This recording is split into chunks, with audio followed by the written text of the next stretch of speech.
With the preseason in the rearview mirror, the Boston Celtics will now turn their attention to opening night, where they'll face their Atlantic Division rivals, the New York Knicks.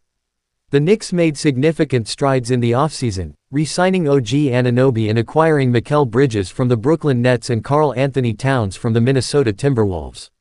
However, they lost Julius Randle, Donte DiVincenzo, and Isaiah Hartenstein in the process.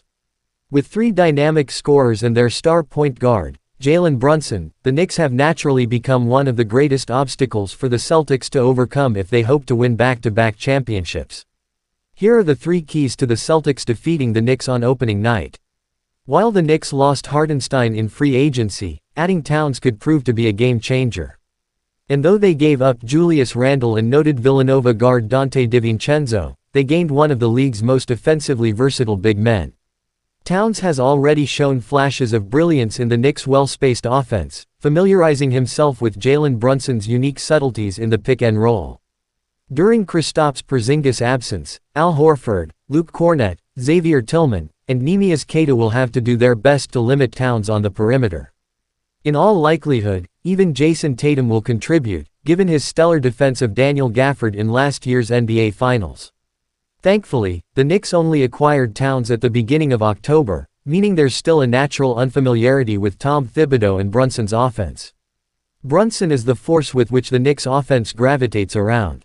Not only is he a terrific three-level scorer, but he's a savvy ball handler who can generate a multitude of options for his teammates in the pick-and-roll.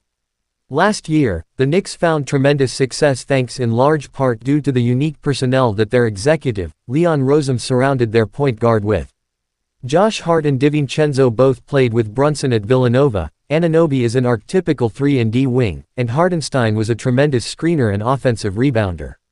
The Knicks' aforementioned moves in the offseason might yield a better end result than last season's roster, but this team is drastically different. So different, that Brunson will need time to adjust to all the new moving parts. Stalwart defenders like Derek White and Drew Holiday, who have been affectionately dubbed the Stock Exchange, capitalize on subtle mistakes. Both Celtics guards will have the tall task of making Brunson's life as difficult as they possibly can, a domino effect that will cascade across the Knicks' offense. The Celtics attempted an average of 52.6 three-pointers per game in the preseason. If they continued to do that in the regular season, it would shatter the 2018-19 Houston Rockets' current record of 45.4 three-point attempts per game. While the Celtics have a myriad of reliable three-point shooters, their poor shooting from beyond the arc is ultimately what cost them in their 119-118 loss to the Toronto Raptors in their final preseason game. Given the staggering number of threes they attempt, it's difficult for the Celtics to recover from a poor shooting performance.